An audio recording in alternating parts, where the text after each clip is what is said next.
Hoje eu quero conversar com você sobre maneiras de entrar para o mercado imobiliário se você é um iniciante. E o meu foco aqui são as maneiras de entrar empreendendo, porque o jeito mais básico de entrar no mercado imobiliário é comprando um imóvel na planta, esperando valorização e vendendo esse imóvel lá na frente para ter lucro com seu investimento. Não é que essa ideia não seja boa, ela só é muito arriscada. Comprar imóveis na planta e lá na frente vender esperando lucro, nem sempre dá certo e nem sempre quando você obtém um valor maior do que o valor que você pagou inicialmente, esse número é o lucro por causa dos diversos custos embutidos, inclusive do custo da inflação que muita gente ignora. E também tem um outro fator de risco que eu sempre gosto de mencionar, que pode ser que você esteja fazendo um negócio junto com muitas outras pessoas que estão fazendo exatamente o mesmo negócio. Então, quando você compra um apartamento na planta, pode ser que tenham ali, junto com você, mais 30 investidores comprando apartamentos naquele prédio. Geralmente eu converso isso com os meus alunos que são empreendedores, porque a gente tem esse tipo de cliente nos nossos empreendimentos. A gente tem os investidores como clientes. Então você está entrando como um perfil de cliente. Então todo mundo vai comprar esses apartamentos, né? Vocês que estão investindo e também os clientes finais. Acontece então que, como consequência, o preço acaba refletindo essa procura pela lei da oferta e demanda, o preço do apartamento vai ficar um pouquinho mais caro. Mas, na hora que chegar lá na frente, todos esses investidores vão querer fazer também exatamente esse mesmo perfil, esse mesmo negócio que a gente está falando aqui. Então, assim como você quer vender para obter lucro, esses outros investidores também vão querer vender para obter lucro. Será que vai dar para vender por um preço que seja lucrativo? Eu acredito que talvez não. Então, por causa disso, como existe esse talvez não, esse empreendimento ou essa tentativa de ganho por meio da valorização de um imóvel é extremamente arriscada. Geralmente, quando a gente fala de um empreendimento imobiliário, a gente fala que é necessário ter três coisas para qualquer tipo de empreendimento imobiliário. A gente precisa de terra, precisa de capital e precisa de trabalho, né? Trabalho, conhecimento, habilidade. Não adianta você ter simplesmente dinheiro. Ou melhor, ter simplesmente dinheiro não é uma coisa que é muito útil aqui dentro do mercado imobiliário. Porque, em geral, as quantias que a gente tem disponível, né, o nosso dinheiro, apesar de ser muito dinheiro na nossa ótica, em geral, quando a gente coloca taxas de juros de mercado no nosso dinheiro, quando a gente aplica lá no banco, ou quando a gente faz um tipo desse negócio que é ganhar valorização em cima de um ativo, por mais que o percentual seja bom, o retorno financeiro, né, quanto de dinheiro que representa esse percentual acaba não sendo interessante. Então eu acho que se você quer entrar para o mercado imobiliário, se você quer começar a investir no mercado imobiliário, o melhor caminho é que você comece a empreender no mercado imobiliário também. E para empreender, você vai ter que, sem variação, aplicar também o seu trabalho. Então, além de uma solução de capital que a gente vai conversar nesse vídeo aqui, que pode ser o seu capital próprio ou pode ser essas outras coisas que a gente vai ver aqui, você também vai ter que colocar o seu trabalho. E aí, quando você soma essas duas coisas, que é o capital e o trabalho, a solução de propriedade, aí sim você vai obter esses lucros que são conhecidos, esses resultados que são conhecidos aqui dentro do mercado imobiliário. Então, vamos começar aqui esse vídeo agora de verdade e aí a gente vai ver quais são os tipos de empreendimento que existem. Eu vou generalizar aqui alguns tipos de empreendimento e você vai ver em qual desse tipo de perfil você se identifica mais. Lembrando que o objetivo aqui é que você agregue o seu trabalho, não é uma dedicação exclusiva, não é que você vai ter que abandonar a sua atividade profissional, abandonar esse lugar onde você tira dinheiro para entrar de fato no mercado imobiliário. Pode ser que isso aconteça, dá para fazer essa transição, né? Muita gente já fez, eu já tive muito aluno que fez essa transição, mas não é uma coisa que você tem que fazer para começar, não. Então vamos lá. O primeiro tipo de empreendimento, e talvez seja o empreendimento de entrada da maioria dos empreendedores no mercado imobiliário, é a construção de casas. E aqui dentro da construção de casas, o negócio é basicamente, você vai buscar um terreno, neste terreno você vai fazer a aquisição desse terreno, vai propor uma sociedade para este terrenista, fazendo uma permuta imobiliária em cima desse terreno, e vai edificar uma casa ali em cima, e essa casa é destinada para a venda. Então você vai lidar com contratação de mão de obra, com a compra dos materiais, com o gerenciamento dessa obra. E aí, ao final, você vai vender essa obra com lucro. E eu espero que você faça essa conta, que é pegar esse lucro que você obteve no final e dividir esse lucro pelo período de trabalho que você teve, e você vai descobrir qual foi sua remuneração aí no período. Esse negócio de construção de casas é altamente escalável e acontece no país inteiro e dá para fazer isso aqui de muitas maneiras diferentes. Você pode fazer essa construção de casa lá para o faixa 3 do Minha Casa Minha Vida, você pode fazer casas de R$ 1.500.000, você pode fazer casa de R$ 6 milhões, você pode fazer casa de R$ 800 mil. Isso aqui varia muito com a sua capacidade de percepção do mercado. Mas o objetivo aqui é que você está construindo sempre unidades, essas unidades são vendidas individualmente e a gente diferencia um pouquinho para o nosso segundo tipo de empreendimento, que são os condomínios edilícios. Um condomínio edilício é quando existe mais de uma unidade dentro do mesmo terreno. O condomínio edilício ele é regulamentado lá pela Lei 4591, Lei Federal 4591 de 1964. E quando existe mais de uma unidade dentro do mesmo terreno, pode ser um condomínio de casas ou um condomínio de apartamentos, a gente dá esse nome de condomínio edilício. Esse empreendimento aqui, fazer um condomínio de casas, por exemplo, não é tão mais difícil, não é tão mais complexo, mais complicado do que construir uma casa isolada. Não muda muita coisa. Vai mudar o volume de capital, mas a gente vai falar sobre isso aqui na frente nesse vídeo. Mas a complexidade da obra, o tipo de solução que você precisa encontrar, não é linearmente proporcional. Não é assim, ao invés de construir uma casa, eu estou construindo um condomínio de 4 casas. Então, a minha obra, que era 1x, ela passa a ser 4 vezes, 4x mais difícil. Não é assim que funciona. Existe uma economia de escala, você consegue centralizar muita coisa dentro de um canteiro de obras, você consegue centralizar muita coisa dentro dessa administração, você consegue reduzir seus custos fixos, ou melhor, você vai proporcionalizar melhor os seus custos fixos dentro da sua obra. A próxima categoria de empreendimentos, que também não é mais complicada do que os empreendimentos de construção de casas ou condomínios edilícios, são os empreendimentos de parcelamento do solo, e eu tenho vários alunos aqui dentro dessa categoria. O empreendimento de parcelamento do solo ele pode ter 2 características, ou ele é um desmembramento ou ele é um loteamento. Mas o tipo mais conhecido são os loteamentos. Esses loteamentos eles podem ser abertos ou eles podem ser fechados. E fazer o loteamento desse jeito também não é mais complicado ou mais custoso sobre a ótica financeira do que fazer uma construção de uma casa ou fazer um condomínio edilício. Eu tenho vários casos aqui de alunos que, com o dinheiro que se utiliza para construir uma casa de alto padrão, consegue fazer um loteamento inteiro. Loteamento desses que a gente encontra por aí, né? São loteamentos de 200, 300 lotes. A chave para reduzir tanto assim a nossa exposição de caixa é que a gente não precisa necessariamente fazer a aquisição da área. Você não precisa ir lá no terrenista e fazer um Pix para a conta dele, transferir essa escritura para o seu nome. A gente consegue fazer uma permuta imobiliária. Então, o proprietário do terreno se torna sócio do empreendimento ao longo da vida do empreendimento. Então, lá na frente, quando houver faturamento, ele vai receber um percentual do faturamento.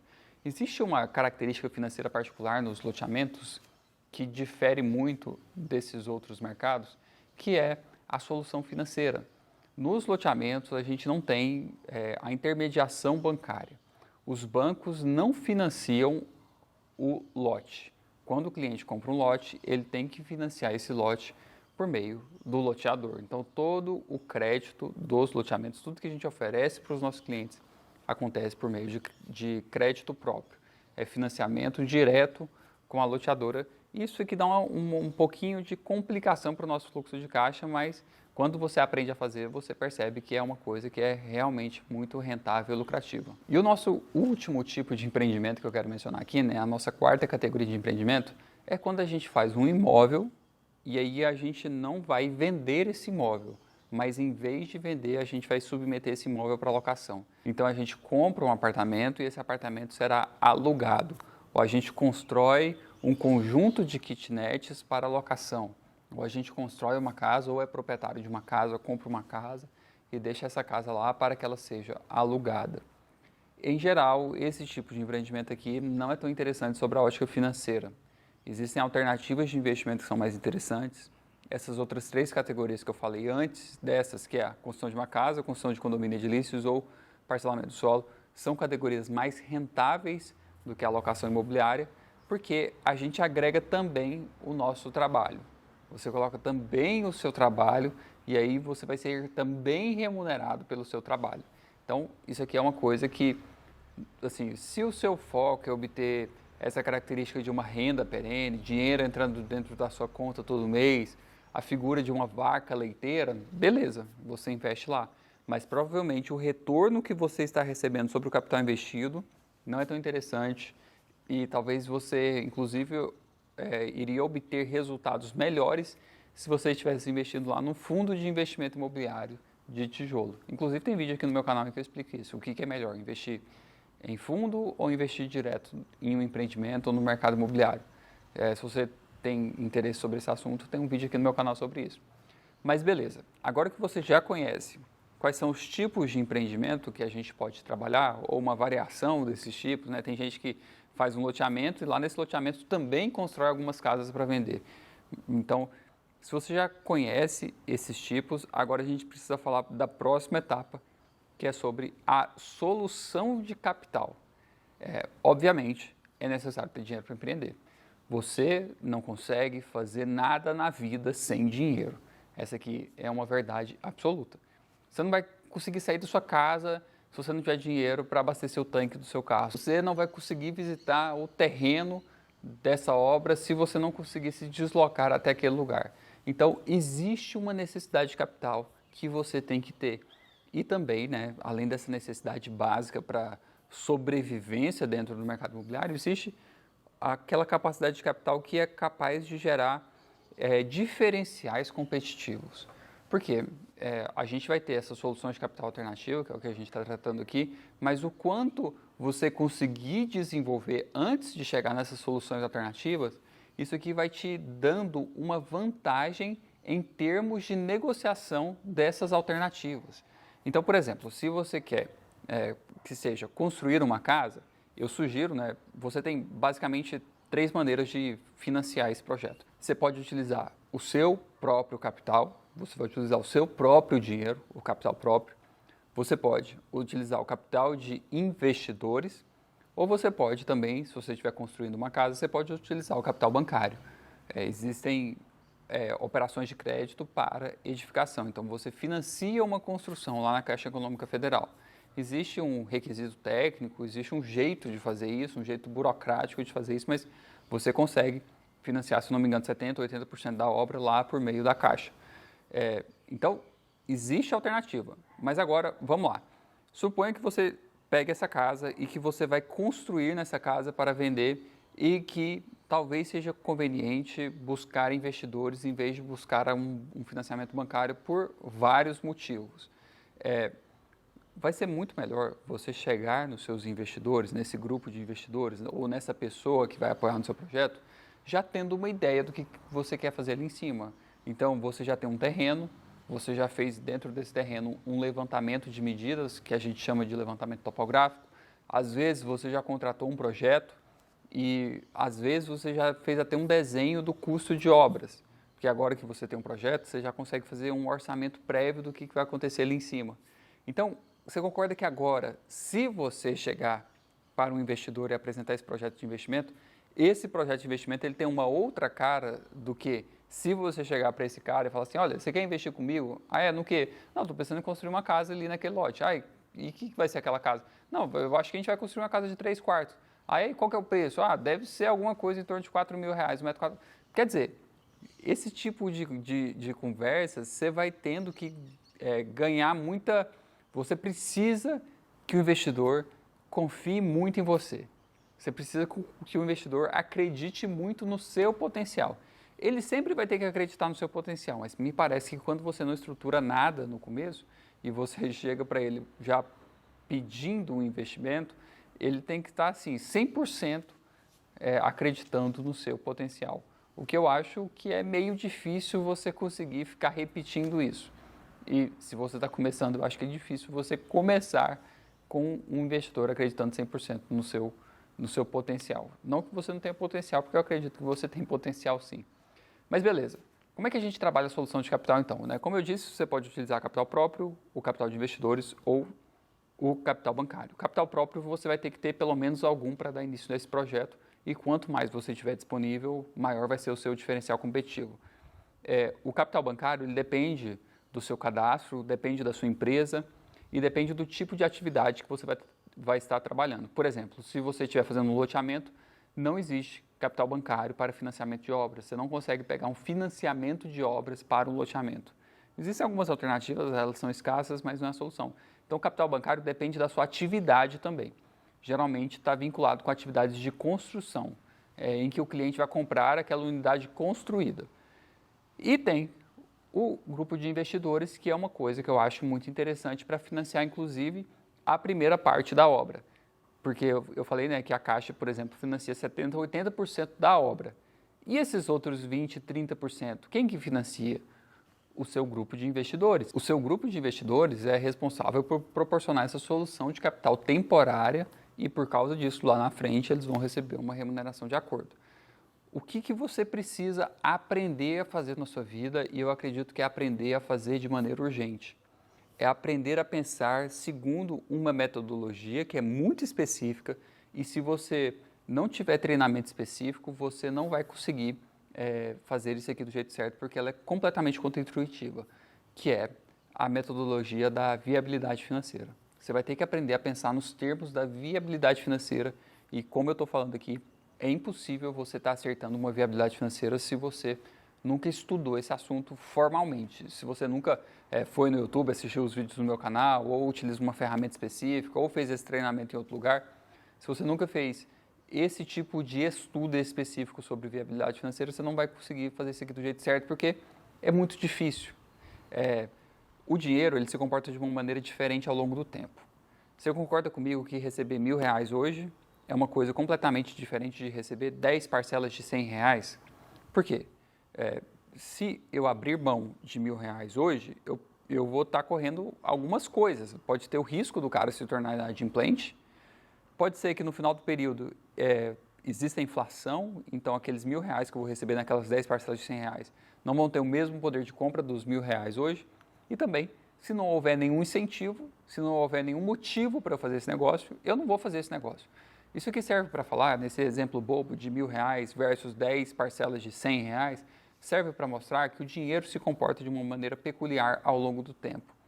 Então, eu não posso supor que valores que são distribuídos no tempo, como aquelas parcelas, representam a mesma coisa de um valor que acontece no momento presente. Eu não quero entrar em muitos termos técnicos aqui nesse vídeo, ou em uma explicação técnica muito profunda. Tem outros vídeos aqui no meu canal sobre isso, mas existe uma taxa de juros que vai transformar esses dois negócios equivalentes. Então, vai ser alguma coisa do tipo R$1.000 hoje vai ser igual a 10 parcelas de R$110, ou então 10 parcelas ou 11 parcelas de R$100.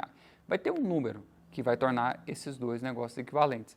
E o que a viabilidade financeira faz é calcular justamente qual que é o impacto ou o que aquele empreendimento representa no valor presente. Ele faz o desconto de todo o fluxo de caixa para o valor presente e aí por causa disso, por causa dessa lógica que eu estou te apresentando aqui, a gente vai necessariamente encontrar um número que é diferente do somatório das parcelas.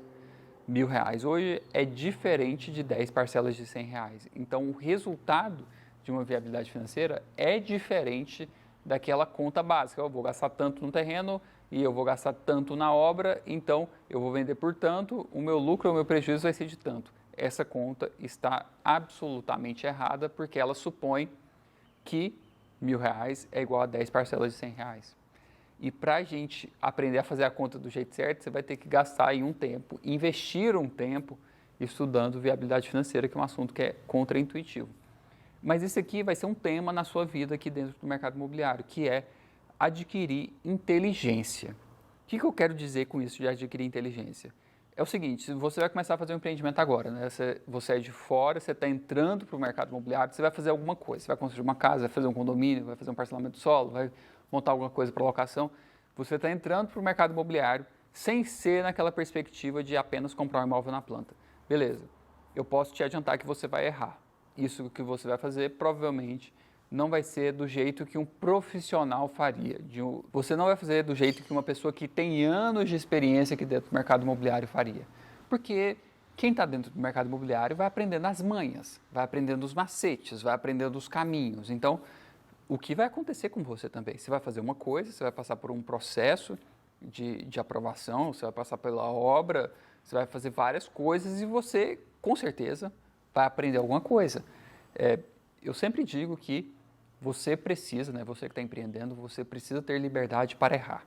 Você tem que poder errar quantas vezes for necessário.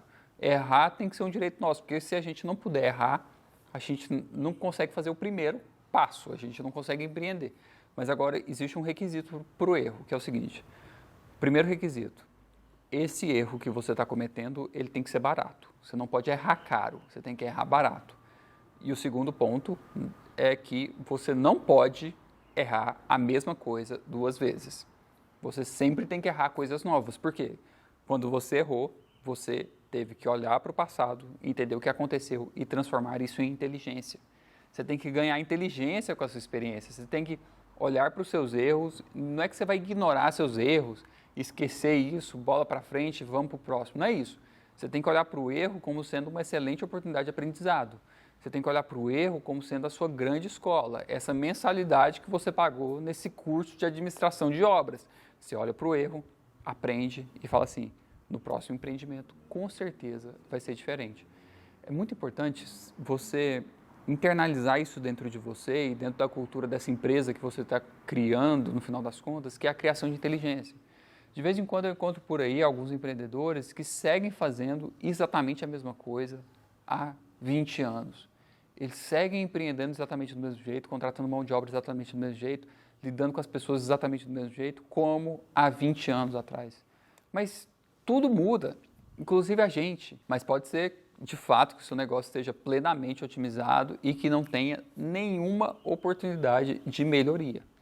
Eu duvido muito, porque não é assim que as coisas funcionam. A gente muda, as pessoas mudam, o mercado muda, as tecnologias mudam, sempre tem alguma coisinha para melhorar. Então, a gente tem que estar sempre aprendendo.